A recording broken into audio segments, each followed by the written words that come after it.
Rebonjour les amis. Cette fois-ci, c'est un texte où j'ai eu un petit peu de difficulté parce que vous comprendrez qu'on a un concept terrestre des choses et bien souvent on a une difficulté à prendre ce même concept et à le mettre sur le plan divin.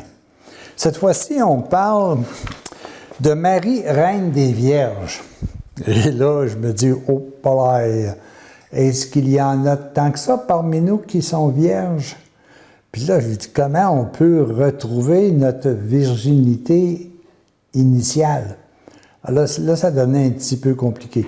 Mais je vais vous expliquer un peu plus loin tout à l'heure qu'il y a quelqu'un qui m'a remis sur le droit chemin, puis c'est saint Thomas d'Aquin. Mais je vous lis d'abord le texte.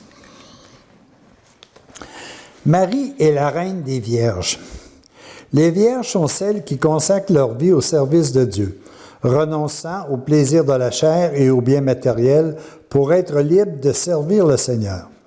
Marie a été la servante de Dieu par excellence, la toute consacrée à l'établissement du royaume de Dieu sur la terre.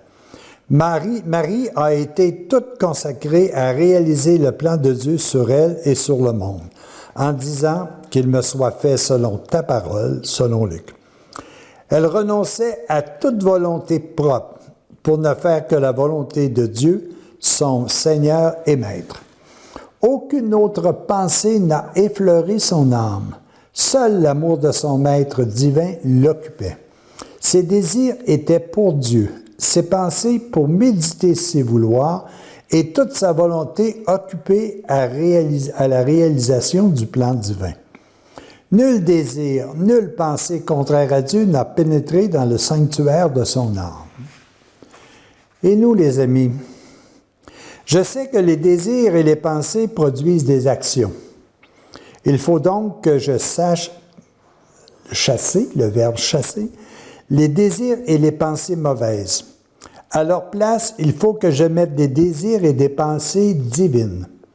Avec des pensées plus pures, mes actions se purifieront et peu à peu j'arriverai à la pureté du cœur.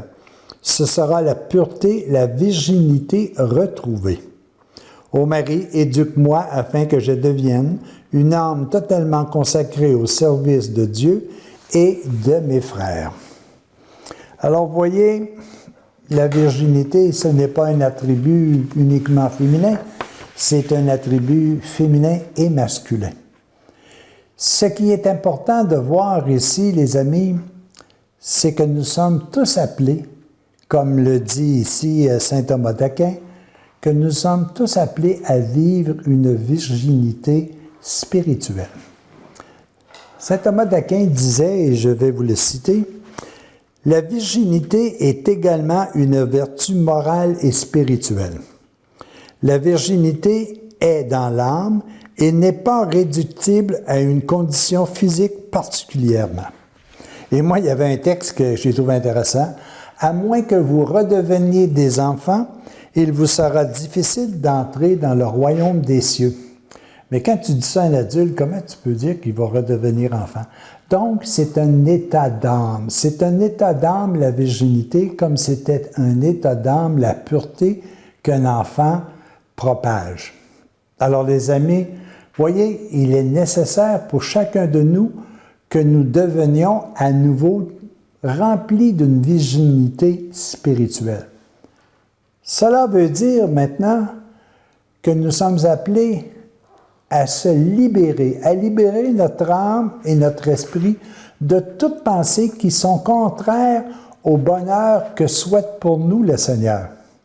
Il nous souhaite de la paix, mais pourquoi que nous avons des pensées de guerre, que nous avons des pensées de querelles, de bagarres? Il souhaite la joie, et pourtant, comment ça se fait qu'on est malheureux? C'est parce qu'en quelque part, on a semé des germes de malheur si on est malheureux. Il nous souhaite un bonheur éternel, mais dans le fond, pourquoi qu'il existe du désespoir, qu'il existe de la haine, qu'il existe du doute? C'est parce qu'en quelque part, quelqu'un peut-être a semé chez nous et nous avons accepté cette semence à l'intérieur de nous. Et tout ça nous éloigne d'une virginité spirituelle. Si nous n'acceptons uniquement en nous que les pensées de paix, de joie, de bonheur, de louange, soyez assurés d'une chose, que lentement nous retournerons à la virginité initiale que nous avons dès la création. Dieu nous a créés à son image, a créé l'image de l'âme comme il est. Et en plus, il y a injecté son esprit pour que nous puissions sans cesse nous reconnecter à lui. Évidemment, si je peux dire ça de même, nous avons perdu notre virginité lorsque nous avons décidé de se faire notre propre plan. Mais si nous sommes capables, jour le jour, de remplacer notre plan personnel par le plan de Dieu, soyez assurés d'une chose, que nous retournerons tous à la virginité initiale. Il s'agit tout simplement de changer nos pensées, nos habitudes et de recevoir et de garder et de faire fructifier en nous uniquement que celle qui nous mène au bonheur éternel, celle que nous a présentée Dieu et son Fils Jésus. À tous et à chacun, bienvenue au monde de la virginité spirituelle.